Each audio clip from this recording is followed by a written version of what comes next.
বিরোধী দলের মাথায় স্বৈরাচারের ভূত চেপেছে। ওনার বক্তব্য বিশ্লেষণ করে আর আজকে জুলাই সনদ নিয়ে ওরা যা আচরণ করে, ওনারা যা করছেন, তাতে কি দাঁড়ায়? আসলে ভূত বিরোধী দলের মাথায় চাপে নাই, ভূত সরকারের মাথায় চেপেছে। ভূত সরকারের মাথায় চেপেছে এই কারণে। ভূত কাকে বলে? গ্রামে গঞ্জে আমরা ছোটবেলায় শুনছি ওরে ভূতে ধরেছে। ভূতে ধরা মানে যার হিতাহিত জ্ঞান থাকে না, আবল তাবল কয়, আগে যাইতে গেলে পিছনে যায়, ডাইনে যাইতে গেলে বায়ে যায়, তাই ওরে ভূতি ধরেছে। তা ভূতে আপনাকে ধরেছে কারণ নোট অফ ডিসেন্টের ভুল ব্যাখ্যা দিয়ে জনগণের উপরে আপনি কর্তৃত্ববাদী শাসন চাপাতে চাচ্ছেন। আপনার মাথা ঠিক নাই। আইন কারণ সংবিধান শুধু বিএনপির যে কয়জন আইনজ্ঞ এক্সপার্ট তাদের কাছে সংবিধান নাই।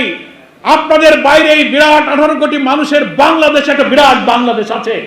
হাজারো সংবিধান বিশেষজ্ঞ, আইনজ্ঞ, রাজনৈতিক বিশ্লেষকরা ব্যাখ্যা দিচ্ছেন, গোল টেবিল করছেন, সেমিনার করছেন, পত্রিকা আর্টিকেল লিখছেন, পড়ে দেখুন। আপনারাই যা বলছেন ওই ব্যাখ্যা ঠিক নয়। আপনারা জনগণকে ভুল বুঝিয়ে, মানুষকে ফাঁকি দিয়ে আগের সেই কর্তৃত্ববাদী ফ্যাসিবাদী শাসনের পথে আপনারা হাঁটছেন। কারণ আজীবন ক্ষমতায় থেকে প্রধানমন্ত্রীর অসীম ক্ষমতাকে দূর করার জন্যই এই সংস্থাটি লোক কিন্তু জীবন দিয়েছে।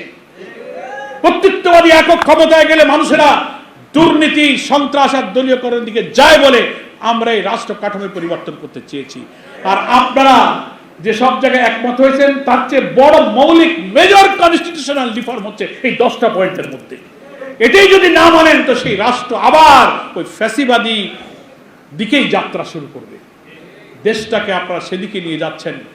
এখনো সময় আছে, আমরা আবেদন জানাই। পার্লামেন্টের সেশন চলছে, 29 তারিখে শেষ হবে। আপনারা ওই অপরিণামদর্শী পথ থেকে ফিরে আসুন। এই রাস্তা গণতন্ত্রের রাস্তা নয়, এই রাস্তা ফ্যাসিবাদ, কর্তৃত্ববাদী, দুর্নীতিবাদদের শাসনের রাস্তা।